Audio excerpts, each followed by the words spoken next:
Mi novia y su exnovio me estafaron fingiendo que ella estaba en peligro, pero no descansé hasta verlos tras las rejas. Mi nombre es Rick. Tengo 29 años y hasta hace unos meses llevaba una vida bastante estable. Trabajo en el área administrativa. No soy rico, pero he sido responsable con mis finanzas desde que empecé a trabajar. Ahorro, invierto con prudencia y evito deudas innecesarias. Siempre creí que esa estabilidad también se reflejaba en mi relación con Paola. Paola y yo llevábamos casi 2 años juntos. Nos conocimos en una reunión de amigos en común. Desde el principio fue una relación tranquila, al menos eso creía yo. Ella trabajaba en un centro médico como asistente administrativa. Era organizada, atenta y, en apariencia, muy transparente conmigo. Nunca fui celoso ni controlador. Si algo me generaba duda, lo hablábamos. Ella había tenido una relación anterior que, según me contó, fue complicada. Su expareja, Daniel, era alguien con quien había salido durante 3 años. Me dijo que la relación terminó porque él era inestable emocionalmente y poco responsable. Nunca profundicé demasiado en ese tema. No me parecía sano competir con fantasmas del pasado. Todo empezó un lunes por la tarde. Ese día intenté llamarla al salir del trabajo, como hacía casi siempre. No respondió. Pensé que quizá estaba ocupada. Le envié un mensaje. Tampoco contestó. No le di demasiada importancia. A veces tenía jornadas largas. Esa noche volví a intentar llamarla. Nada. Al día siguiente, martes, tampoco respondió mis llamadas ni mis mensajes. Empecé a sentir una inquietud que no era normal. Paola no era de desaparecer así. Incluso cuando estaba molesta, me decía que necesitaba espacio, pero no me dejaba sin noticias. Decidí llamar a su madre. Tengo buena relación con ella. Siempre fue amable conmigo. Cuando contestó, su tono fue más neutro de lo habitual. Buenas tardes, señora Marta. Soy Rick. ¿Paola está con usted? Hubo una pausa breve. No, Rick. Desde el domingo no me responde. Esa respuesta me sorprendió más que el silencio de Paola. Si tampoco le contestaba a su madre, algo no estaba bien. ¿Ha ido a su trabajo? Pregunté. Eso creo. No he llamado allá. Pensé que quizá estaba ocupada. Su voz no transmitía angustia. Eso me llamó la atención. Si mi hija no me respondiera durante 2 días completos, estaría desesperado. Pero ella sonaba más contenida que preocupada. El miércoles por la mañana intenté llamar nuevamente. Nada. Fui hasta su departamento después del trabajo. Toqué el timbre varias veces. Nadie respondió. El portero me dijo que no la había visto salir en los últimos 2 días, pero tampoco estaba seguro. Regresé a casa con una sensación extraña.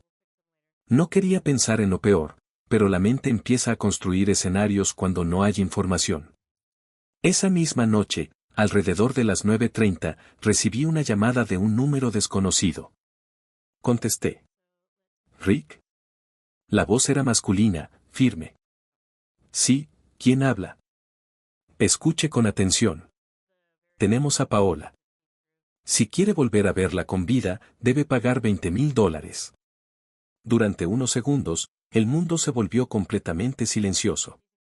Sentí como la sangre me golpeaba en los oídos. ¿Qué? ¿Quién es usted?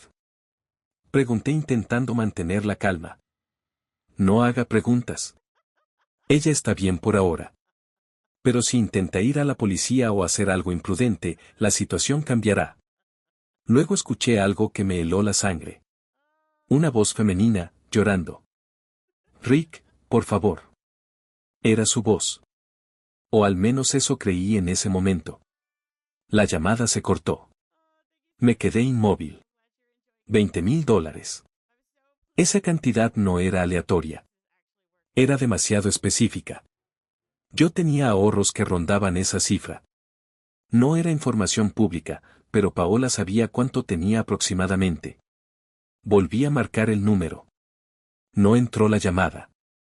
Lo primero que pensé fue en la policía. Era lo lógico. Era lo correcto. Antes de hacer nada, llamé a su madre. Le conté lo sucedido.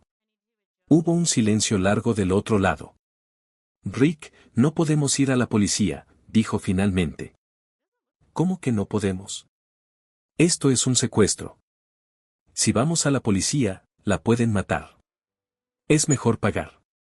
Yo no tengo ese dinero. Tú sí puedes conseguirlo. La forma en que lo dijo me incomodó. No hubo una explosión emocional. No hubo pánico descontrolado. Fue más bien una conclusión directa. Señora Marta, estas cosas no se manejan así. La policía tiene protocolos. Rick, por favor. Es mi hija. Si le pasa algo porque quisiste hacer las cosas a tu manera, no podré perdonártelo. Esa frase fue un golpe bajo. Me colocó en una posición moral complicada. Si pagaba y era una estafa, perdería mis ahorros. Si no pagaba y algo le ocurría a Paola, cargaría con esa culpa el resto de mi vida. Recibí un mensaje minutos después. Era un número de cuenta bancaria y un nombre. Decía que debía depositar los $20,000 antes de las 11 de la mañana siguiente. Después de eso, recibiría instrucciones para la entrega. Llamé nuevamente a la madre de Paola. Voy a ir a la policía, insistí. Ella comenzó a llorar. Rick, por favor. No arriesgues la vida de mi hija. Si ellos dijeron que no involucraras a nadie, es porque son capaces de cumplirlo. Me hizo una escena emocional intensa. Gritos, llanto, acusaciones indirectas. Me dijo que yo era el único que podía salvarla. Que si algo salía mal sería mi responsabilidad. Esa presión funcionó. Esa noche casi no dormí. Analicé el número de cuenta. Busqué el nombre en redes sociales. No encontré nada relevante. Pensé en hablar con un amigo abogado, pero temí que cualquier filtración pusiera en riesgo la vida de Paola. A las 10:15 de la mañana siguiente estaba en el banco. Nunca me había sentido tan vulnerable firmando una transferencia. $20,000. Todos mis ahorros acumulados durante años de disciplina financiera. El empleado del banco me preguntó si estaba seguro. Le dije que sí. Cuando confirmé la operación, sentí una mezcla de miedo y alivio. Miedo por lo que estaba haciendo. Alivio por pensar que tal vez estaba resolviendo la situación. A las 10:57 recibí un mensaje. Dinero recibido. Espere instrucciones. A las 12 del mediodía llegó otro mensaje con una dirección. Era un estacionamiento a las afueras de la ciudad. Decía que debía ir solo y esperar dentro de mi vehículo. Que a la 1 de la tarde la dejarían ahí. No fui solo.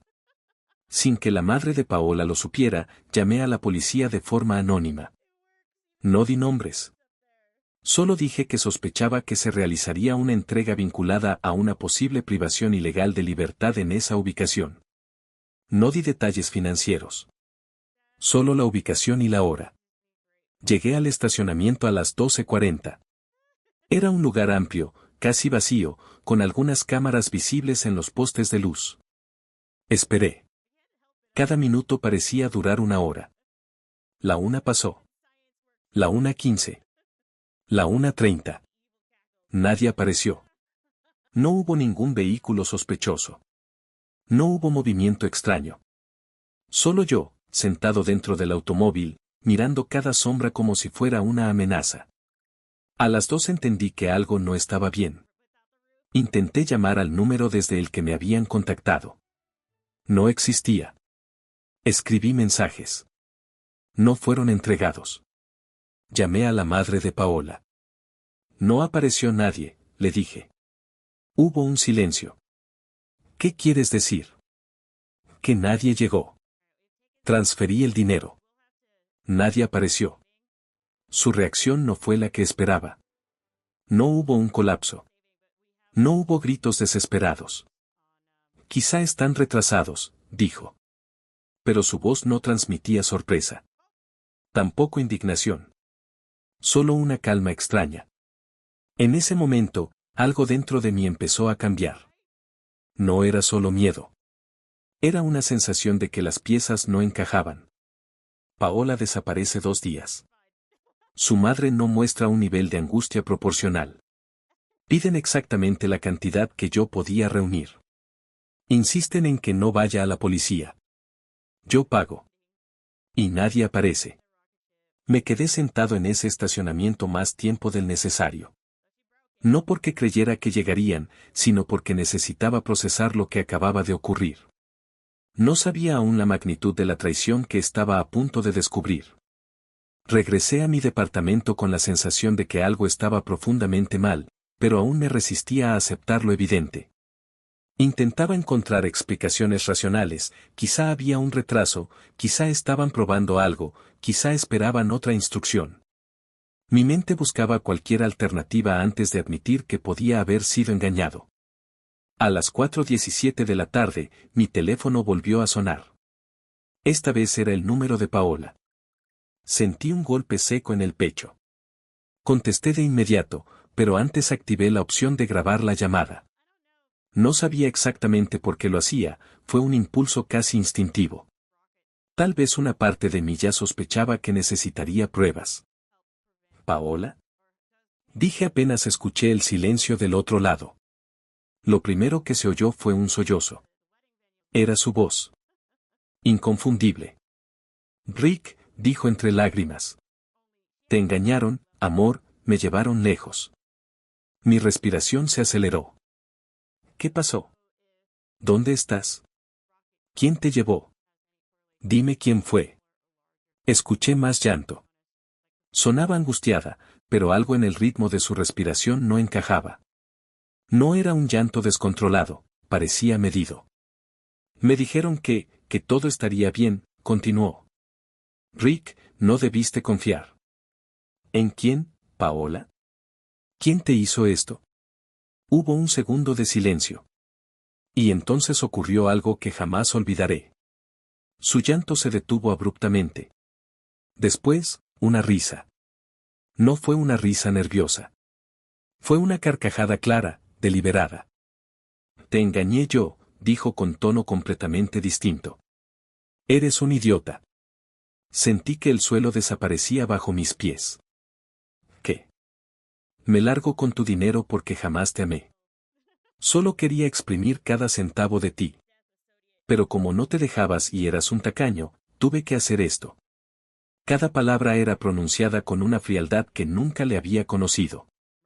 ¿Estás bromeando? Pregunté, aunque sabía que no lo estaba. No. Me voy con Joel. Él sí es el amor de mi vida. Siempre lo fue. Solo necesitábamos dinero para empezar de nuevo. Gracias por financiar nuestro viaje. Joel. Su expareja. Esto no tiene gracia, Paola. No estoy bromeando. ¿De verdad pensabas que iba a quedarme contigo toda la vida? Eres predecible, Rick. Ordenado, responsable, aburrido. Joel y yo planeamos esto hace meses. Y funcionó. Transferiste el dinero sin pensarlo demasiado. Sentí una mezcla de rabia, incredulidad y una humillación difícil de describir. Estás cometiendo un delito, dije, tratando de recuperar algo de control. Volvió a reír. Intenta probarlo. ¿Qué vas a decir? ¿Que tu novia fingió un secuestro? Suerte con eso. Luego agregó. Adiós, idiota. La llamada terminó. Me quedé mirando la pantalla varios segundos, como si esperara que volviera a encenderse. Mi cuerpo estaba rígido. No sentía el pulso, solo un vacío. Reproduje la grabación de inmediato. Necesitaba confirmar que no había imaginado nada. Cada palabra estaba ahí. Su confesión completa. El reconocimiento de que habían planeado todo. La intención clara de engañarme. Joel. Durante nuestra relación, Paola insistía en que no tenía contacto con él. Decía que lo había bloqueado. Que era parte de su pasado. Incluso me mostró conversaciones antiguas donde él le pedía volver y ella lo rechazaba. Todo había sido una puesta en escena. Conduje directamente a casa de su madre. Me recibió con expresión preocupada. ¿Hay noticias?, preguntó. Entré sin responder. Cerré la puerta detrás de mí. Me llamó Paola, dije con voz controlada. La señora Marta llevó una mano a su pecho. ¿Está bien? ¿Dónde está? Activé la grabación y coloqué el teléfono sobre la mesa. Escuchamos toda la llamada en silencio. Observé su rostro mientras avanzaba la conversación. Cuando la risa de Paola sonó en el altavoz, la señora Marta abrió los ojos con aparente sorpresa. Cuando terminó la confesión, se llevó ambas manos al rostro. Pero no vi lágrimas. No vi el temblor físico que suele acompañar a una traición real. Solo un gesto teatral.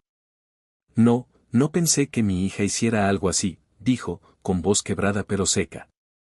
Esto no puede ser verdad. La miré fijamente. Usted insistió en que no fuera a la policía. Yo solo quería protegerla. Usted sabía cuánto dinero tenía. Sabía exactamente la cantidad que pidieron. Rick, ¿estás insinuando que yo? No respondí. No tenía pruebas contra ella, solo intuiciones. Pero algo no cuadraba. Voy a denunciar, dije finalmente. Su expresión cambió apenas un segundo. Fue casi imperceptible. Luego volvió a su papel de madre consternada. Haz lo que creas necesario, respondió. Salí de ahí sin despedirme. Esa misma noche contacté a un abogado especializado en delitos financieros. Le envié la grabación y los comprobantes de transferencia. Nos reunimos a primera hora del día siguiente. Cuando escuchó la llamada, no dudó. Esto es extorsión y estafa agravada. Hay simulación de delito. Además, si hay más personas involucradas, podemos hablar de asociación ilícita. Presentamos la denuncia formal con todas las pruebas disponibles, la transferencia bancaria, los mensajes recibidos, el registro del número, la grabación completa sin cortes. La policía tomó el caso con más seriedad de la que esperaba. La confesión grabada era clara.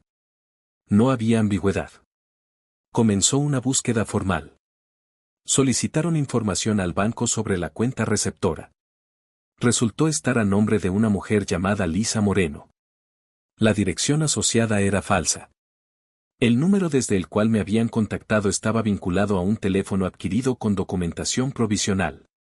Nada concreto. Durante las siguientes semanas viví en un estado constante de alerta. Revisaba redes sociales, buscaba cualquier rastro digital. Joel tenía sus perfiles cerrados, pero encontré una cuenta relativamente nueva en una plataforma de viajes. El nombre era Lisa M. El perfil tenía pocas fotos, pero una en particular llamó mi atención. Era una imagen tomada en lo que parecía ser una playa. Se veía una mesa de madera, dos bebidas tropicales y, en el encuadre inferior, dos pares de manos entrelazadas. El rostro de la mujer no aparecía. Solo su brazo extendido sobre la mesa. Y en ese antebrazo había un tatuaje. Una fecha. 17 de agosto de 2015. La fecha en que murió el padre de Paola. Ella llevaba ese tatuaje desde antes de conocerme. Era pequeño, en números finos, justo debajo del codo. Amplié la imagen varias veces. No había duda. Era el mismo diseño, la misma tipografía, la misma ubicación. Le envié la captura a mi abogado. La policía solicitó datos a la plataforma digital. La cuenta había sido creada desde una dirección IP vinculada a un apartamento en otra ciudad costera. No estaban escondiéndose demasiado. Creyeron que cambiar el nombre era suficiente. Se activó una orden de localización. Mientras tanto, comenzaron a sumar cargos formales, extorsión, estafa, simulación de delito, uso indebido de identidad bancaria y posible conspiración. Aún no los encontraban físicamente, pero el cerco digital comenzaba a cerrarse. Cada avance me confirmaba algo doloroso, no fue un impulso. No fue una discusión que salió mal. Fue una planificación meticulosa. Habían calculado mis finanzas. Sabían cómo presionarme emocionalmente. Utilizaron el miedo más primitivo, la vida de alguien que amas. No buscaban solo dinero. Buscaban manipularme hasta el último detalle. A veces, en las noches, reproducía la grabación. No por masoquismo, sino para recordar por qué no debía detenerme. La risa. Ese cambio de tono. La frialdad. No era solo una traición sentimental. Era un delito deliberado. La policía confirmó días después que el apartamento vinculado a la IP estaba alquilado por un hombre con identificación falsa, pero el rostro en las cámaras de seguridad del edificio coincidía con Joel. Aún no los capturaban. Se habían movido antes de que llegara la orden formal. Pero ya no era una búsqueda informal. Ahora había una denuncia sólida, pruebas grabadas y evidencia digital que los conectaba directamente con la estafa. Y yo tenía algo que ellos no esperaban: paciencia. Pasaron casi 2 semanas sin novedades concretas. La investigación avanzaba, pero no había detenciones. Cada día que transcurría aumentaba la posibilidad de que escaparan del país o dispersaran el dinero restante en múltiples cuentas. Yo seguía trabajando, intentando mantener cierta normalidad, aunque era evidente que no lo estaba logrando. Dormía poco. Revisaba constantemente el teléfono esperando noticias. Mi abogado me pedía paciencia. Decía que los procesos digitales toman tiempo, pero dejan rastro. Un jueves por la mañana, mientras estaba en la oficina, recibí su llamada. Rick, buenas noticias. Su tono era distinto. Más firme. Los tenemos. Están siendo trasladados hacia acá. No reaccioné de inmediato. Necesité unos segundos para procesarlo. ¿A los 2? ¿A los 3? ¿A los 3? Pregunté, aunque entendí al instante. Sí. La madre también está implicada. Las transferencias posteriores y algunas comunicaciones la vinculan directamente con la planificación. Me explicó que la cuenta bancaria a nombre de Lisa Moreno había sido abierta utilizando documentación gestionada con ayuda de la madre de Paola. Además, existían registros de llamadas entre ella y Joel durante los días previos al supuesto secuestro. La presión emocional que ejerció sobre mí no fue improvisada, formaba parte del plan. La policía los detuvo en un apartamento alquilado en otra ciudad. Intentaron borrar información de sus dispositivos, pero los análisis forenses recuperaron mensajes, audios y planes detallados. Incluso había conversaciones donde discutían cuánto dinero podrían obtener sin levantar sospechas. El traslado se realizó bajo cargos formales de extorsión agravada, estafa, simulación de delito y asociación ilícita. El proceso judicial comenzó semanas después. Nunca había estado en un juicio penal. Es una experiencia fría, estructurada y lenta. Nada que ver con las dramatizaciones televisivas. Todo se reduce a pruebas, tiempos procesales y argumentos jurídicos. La grabación de la llamada fue una pieza central. El juez ordenó su reproducción íntegra en sala. Escuchar nuevamente esa risa frente a todos fue extraño. No dolió como la primera vez. Esta vez fue diferente. Sonaba pequeña. Fuera de contexto. Sin el poder que tuvo aquella tarde. Paola evitó mirarme durante gran parte de la audiencia preliminar. Joel, en cambio, mantenía una actitud desafiante. Observaba con una sonrisa contenida, como si aún creyera que podía salir de eso. La madre de Paola adoptó una postura distinta. Se mostró frágil, cooperativa, intentando presentarse como una mujer manipulada por su hija y por Joel. Sin embargo, los registros telefónicos y bancarios demostraban coordinación activa. Durante el juicio principal se expusieron los mensajes recuperados de sus teléfonos. En varios de ellos hablaban explícitamente de simular algo creíble, usar el miedo y presionar con la policía como amenaza. En uno de los mensajes, Joel escribió: Rick es predecible. Si involucramos a la madre, pagará. Esa frase fue leída en voz alta en la sala. No sentí ira en ese momento. Sentí claridad. Entendí que nunca se trató de una decisión impulsiva o de una emoción descontrolada. Fue cálculo.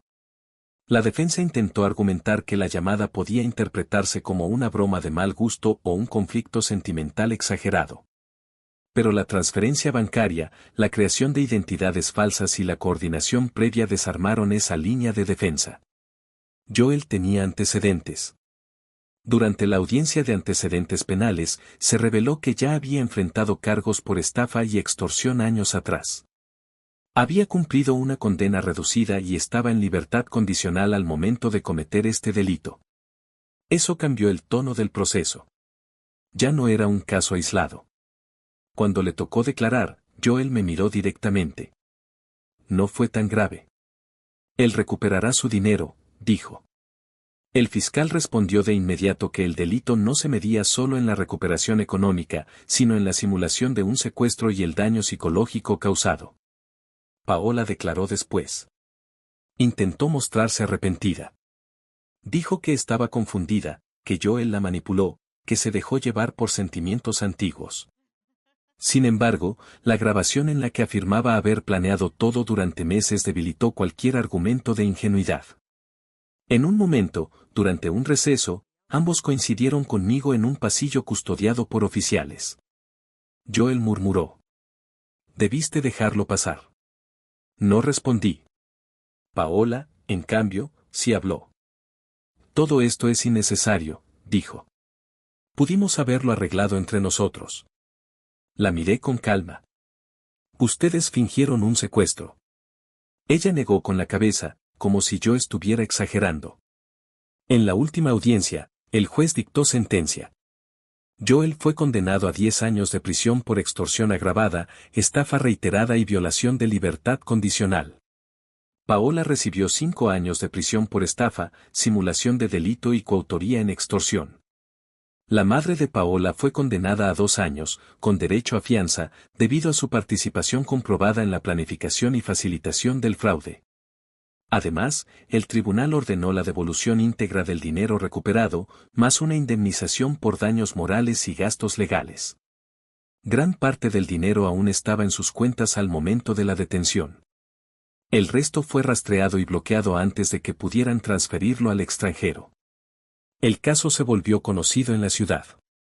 No por morbo, sino por lo inusual del método, simular la privación de libertad de una persona para obtener dinero de su propia pareja. Algunas personas me preguntaron si valió la pena llevarlo hasta el final. La respuesta es sí. No por venganza. No por humillación pública. Sino porque si lo dejaba pasar, el mensaje era claro, podían hacerlo de nuevo. Durante el juicio, tanto Joel como Paola intentaron desacreditarme. Me llamaron obsesivo. Controlador. Exagerado. Joel dijo que yo era demasiado rígido y que eso había provocado que Paola buscara algo diferente. Ninguna de esas afirmaciones tenía relevancia jurídica, pero mostraban su estrategia, convertir el delito en un conflicto sentimental. No funcionó. Cuando el juez leyó la sentencia, no sentí triunfo. Sentí cierre. La imagen que siempre recordaré no es la de la condena, sino la del momento en que escuché su risa en aquella llamada. Ese fue el verdadero quiebre. Aprendí algo incómodo, la traición más peligrosa no es la impulsiva, sino la planificada con paciencia.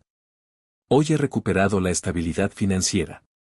La indemnización cubrió no solo el dinero perdido, sino los honorarios legales y parte del impacto emocional. No mantengo contacto con la madre de Paola. Tampoco me interesa saber nada más de ellos. A veces me preguntan si volvería a confiar en alguien después de esto. La respuesta es sí, pero con límites más claros. La confianza no implica ingenuidad. No escribo esto para advertir que no confíen en sus parejas. Lo escribo para recordar que cuando algo no encaja, una reacción demasiado tranquila, una presión emocional desproporcionada, una historia que exige decisiones rápidas bajo miedo, conviene detenerse. Si no hubiera grabado esa llamada, si no hubiera denunciado de inmediato, quizá hoy la historia sería distinta. Ellos creyeron que el miedo me paralizaría. Se equivocaron.